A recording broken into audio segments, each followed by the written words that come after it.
너희는 마음에 근심하지 말라. 하나님을 믿으니 또 나를 믿으라. 내 아버지 집에 거할 곳이 많도다.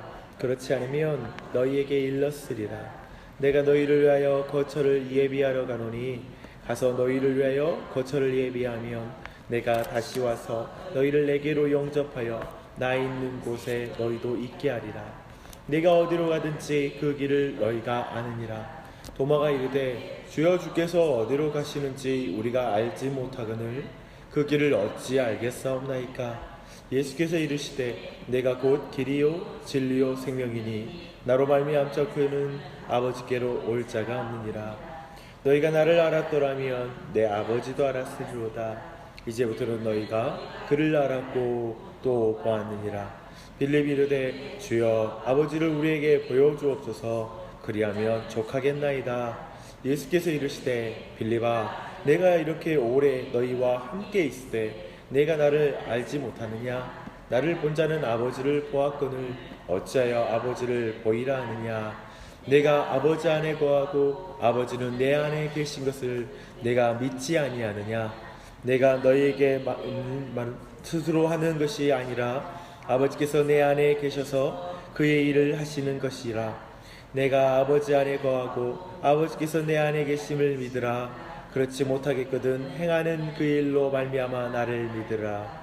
내가 진실로 진실로 너희에게 이르노니 나를 믿는 자는 내가 하는 일을 그도 할 것이요 또한 그보다 큰 일도 하리니 이는 내가 아버지께로 감이라. 너희가 내 이름으로 무엇을 구하든지 내가 행하리니 이는 아버지로 하여금 아들로 말미암아 영광을 받으시게 하려 함이라. 내 이름으로 무엇이든지 내게 구하면 내가 행하리라.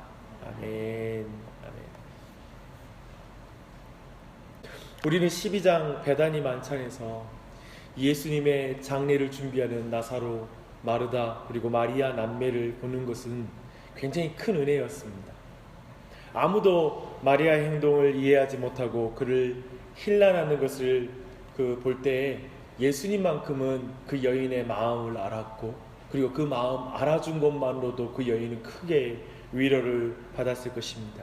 하지만 실은 예수님은 나사로 남매가 자신의 마음을 깊이 이해하고 있음에 큰 위로를 받았을 것입니다. 아무도 예수님의 그 장례를 예비하는 사람은 없거든요. 근데 그들만큼은 자신이 가야 될 길을 잘 이해하고 있구나라는 것 때문에 예수님의 마음이 흡족했을 것입니다. 근데 사실은 제자들은 안 그랬거든요. 일찍이 예수님께서 죽어야 할 그 길을 말하자 제자들은 화를 냈잖아요. 정말 이해하지 못했던 것이죠. 둘이 굉장히 대조를 이루고 있습니다. 이런 구도의 대조는 13장 최후의 만찬에 그대로 복사표처럼 반복되는 게 13장이에요. 어제 제가 잠깐 다뤘지만 발을 씻기는 장면도 동일하기도 하고 만찬이라는 장소도 비슷하고 구성원만 달랐지 전체 메시지와 구도는 되게 비슷합니다. 지난 아침 기도회 때 살핀 세족식은 우리에게 큰 감동을 줍니다. 그러나 그들 중에 깨끗하게 되지 않은 자도 있다라는 것을 살폈습니다. 그 한 사람은 가룟 유다입니다. 베다니 만찬과 이토록 대조될 수가 없습니다. 베다니 만찬에서는 나사로 남매들이 예수님의 죽음을 예배한 의식으로 말미암아 예수님의 마음을 기쁘게 한다라면, 이제 이 마지막 만찬에서 이 가룟 유다는 예수님을 죽이는 일에 자기가 결단하고 쓰임 받음으로 말미암아 예수님을 너무나 아프게 하는 그런 일이었습니다. 그래서 이제 13장의 말씀 보면 예수님의 마음이 너무나 괴로웠다라고 말합니다. 이 마지막 만찬장이 되게 기쁠 수 있잖아요. 제자들과의 마지막 자리니까. 근데 그 자리가 예수님께 너무나 마음이 아픈 거예요. 요한은 이 괴롭다라는 표현을 어디에서 사용하냐면 나사로 무덤 앞에서 괴롭다라는 표현을 쓰거든요. 창자가 끊어지는 듯한 아픔을 경험하는 거예요. 그 원어적인 의미는. 그리고 12장 27절에 보면 십자가의 죽음을 생각하면서 너무나 아파하세요. 둘 다 이해되죠. 근데 자신이 배신할 그 가룟 유다를 보면서 그 마음이 또 아프신 거예요. 그분이 어디에서 아파하시는지를 아는 게 참 중요한 것 같아요. 그리고 이 최후의 만찬장에서 예수님은 지금 괴로워하고 계십니다. 예수님은 다시 제자 중 한 사람이 배신할 것으로 인해서 애통해 하시면서 말씀하십니다. 그리고 떡을 찍어서 가룟 유다에게 건너세요.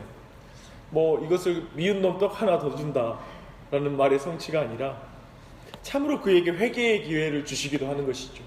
그리고 그 영혼을 안타까워하시면서 끝까지 그 영혼을 사랑하시는 장면이라고 보는 것이 합당합니다. 근데요, 그는 그 떡을 들고 갔는지 먹고 갔는지 그걸 씹으면서 갔는지 모르지만 그 떡을 받아 들고 이제 밤에 나갔다라고 표현하고 있습니다. 같이 그 장면이 참 안타깝습니다.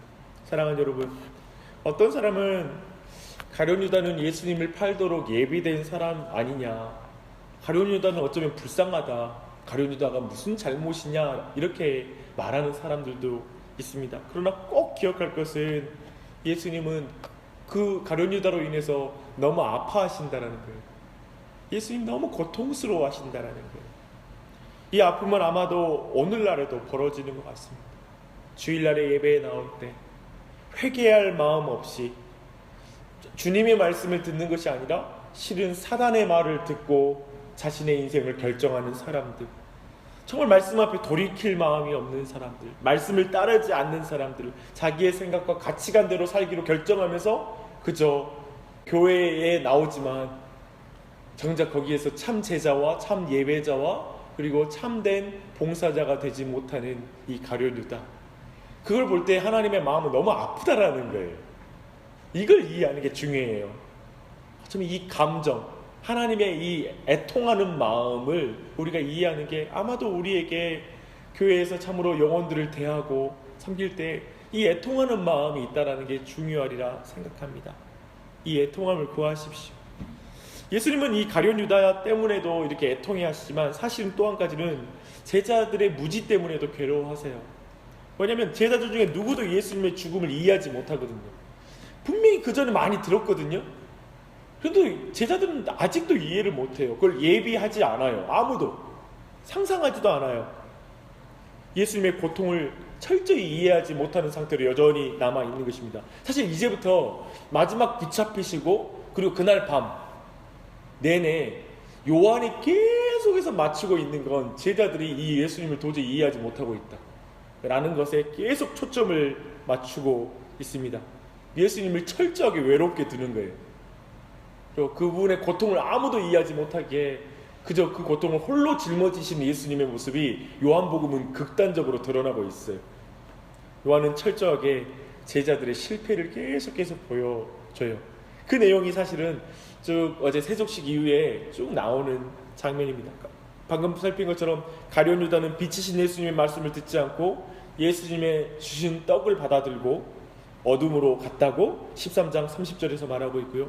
베드로는 예수님이 영광 곧 이제 죽음과 부활의 길을 가야 된다라고 말씀하시는데 그것을 또 막아서요. 예전에는 마태복음 16장에서는 그 길을 결코 가질 수 없다고 이렇게 막았었는데 오늘은 좀 달라요. 아무튼 우리 베드로 형님이 되게 독특한데요. 내가 어찌하여 지금은 따라갈 수 없으니까 뭐냐면 예수님이 함께 죽겠다고 말하는 거예요. 이제는 그때는 죽지 못합니다 그랬잖아요. 이제 좀 달라. 내가 지금은 어찌하여 따라갈 수 없나이까 주를 위하여 내 목숨을 버리겠나이다 라고 말하거든요. 그러자 예수님은 그날 밤이 지나고 새벽에 닭이 울기 전에 네가 나를 3번 부인할 것이다. 너는 내가 가는 길을 지금은 따를 수 없다 라고 예수님은 또 말씀하십니다. 참으로 예수님의 말씀을 믿지 않으면서 즉 죽음의 부활의 길을 이해하지 못하면서 하는 그런 다짐과 인간의 열정이라는 게 부질없어요. 열정이 필요 없다는 말이 아니라 무지한 열정. 예수님이 무슨 어떤 길을 걸으셨는지 십자가의 길을 모르면서 그 영광만 말하는 그런 신앙의 무지함을 또 비추고 있는 것입니다. 또 세 번째는 도마가 나와요. 도마는 예수님이 먼저 가셔서 제자들의 거처를 예비한다고 말씀하시니까 그는 실은 어디인지 그가 알지 못하는 거예요. 그 길이 어떤 길입니까? 라고 이렇게 물어보는 거죠. 사실 물리적인 길을 물어보는 거예요. 하나님의 나라를 가는 특별한 길이 있습니까? 저도 한번 따라가겠습니다. 이런 식으로 대답하는 것이죠. 근데 예수님 말씀하세요. 물리적인 길이 아니라 내 인격이다. 내 존재가 길이요 진리요 생명이다. 나로 말미암지 않고 하나님께 나아올 자가 없다 라고 이렇게 말씀하고 있습니다. 그만이 진리요 생명이신 하나님께 나아갈 길이다 라고 이렇게 말하는 것이죠. 사실 이 말은 또 돌려보면 진리요 생명이잖아요. 너희들은 지금 무지하면 죽음 가운데 나아갈 수밖에 없다. 근데 사실은 되게 지금 제자들이 무지하다라는 걸 또 보여주는 거예요. 예수님 바로 그 진리 가운데 그리고 생명 가운데 계신 그 하나님께 나아갈 유일한 길이라고 또한 말씀하고 있습니다. 마지막으로 빌립이 또 나서요. 주님, 그러면은 하나님을 제게 보여주십시오. 그러면 족하겠습니다. 아니, 이제까지 지금 말하고 있잖아요. 예수님이 하나님이시라고. 예수님을 본 자가 하나님을 본 자라고. 그러니까 지금 제가 지금 이렇게 쭉 말하는 이유는 뭐냐면 지금 제자들이 계속해서 헛다리 짚는 거예요. 이제 참 너무나 예수님의 외로움을 이해하지 못하는 거죠. 진짜 예수님이 고통스럽겠죠. 지금 마지막 얼마 남지 않았는데 그날 밤 그 순간에 제자들이 이제 나 홀로 남겨지잖아요. 근데 이 제자들이 너무나 이해를 못하고 있어요. 지금 예수님 마음이 얼마나 아프셨겠어요. 제자들마저 이해하지 못하는 장면이 계속 이어지고 있습니다. 이 밤은 그런 면에서 빛이신 예수님을 죽이려는 유대 지도자들 때문에 어두운 밤이기도 하지만 제자들의 무지함 때문에 너무 어두운 밤이에요. 또 한편에는 이제 예수님을 팔기 위해 떠나는 그 가룟 유다 때문에 더욱 어두운 밤이에요. 그래서 예수님 마음에 깊은 외로움이 있는 그런 밤입니다. 그런데 예수님을 한번 보십시오. 저는 이 장면에서 쭉 살펴서 여러분과 오늘 이 아침에 나누고 싶은 장면은 이거예요. 예수님은 3장 21절부터 심령이 괴로우세요. 그리고 베드로의 배신을 말씀하시면서도 아프셨을 것이지만 한편 베드로가 나중에 이미 예수님 말씀하신 걸 알면서도 그 말 자기에게 말씀하셨잖아요. 이미 배신할 걸. 이 말은 사실은 나중에 돌이킬 수 있도록 회개의 단초를 미리 제공해 주는 거예요. 난 이미 알았지만 예수님은 날 사랑하셨구나 라는 걸 미리 주는 거예요. 다 복선이에요. 또 제자들에게도 그렇게 질문하잖아요. 그러면 일일이 대답해 주세요. 또 근심하니까 근심하지 말아라, 근심하지 말아라. 저는 이 장면이 은혜인 거예요. 사실 우리가 그래.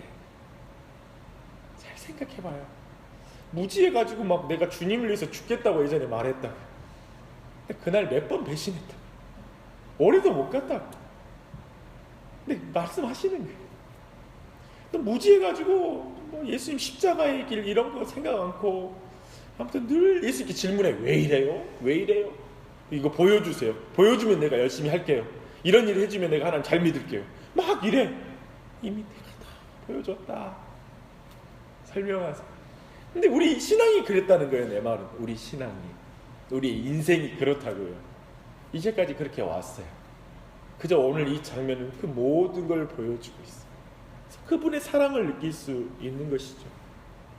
사랑하는 여러분, 그래서 이 아침에 무지한 나, 그래서 계속 엉뚱한 다짐하고 질문을 하는 나, 막 다짐하면 신앙 좋은 것 같은데 그날 몇 번 배신한 나, 질문이 고상한 것처럼 보이는데 난 놓고 기억 모르듯 예수님 앞에 내가 무슨 기도하는지도 모르는 나, 그런 나를 사랑하신 예수님께 감사 기도하시길.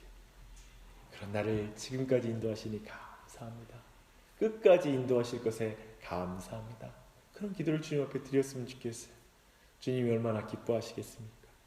일단 특별히 우리의 가정과 또 우리 다른 사람들을 위해서, 교회를 위해서 기도할 때에도 하나님, 이 예수님께서 참으로 우리를 이끌어 가주시고 무지하고 어리석고 결심을 깨뜨리는 우리의 어리석음 가운데 주님, 예수님 끝까지 인도하여 주시고 붙잡아 주시고 이끌어 주시옵소서. 계속해서 빛 가운데 인도해 주시옵소서라고 기도하는 아침 되시길 바랍니다. 함께 기도하십시다.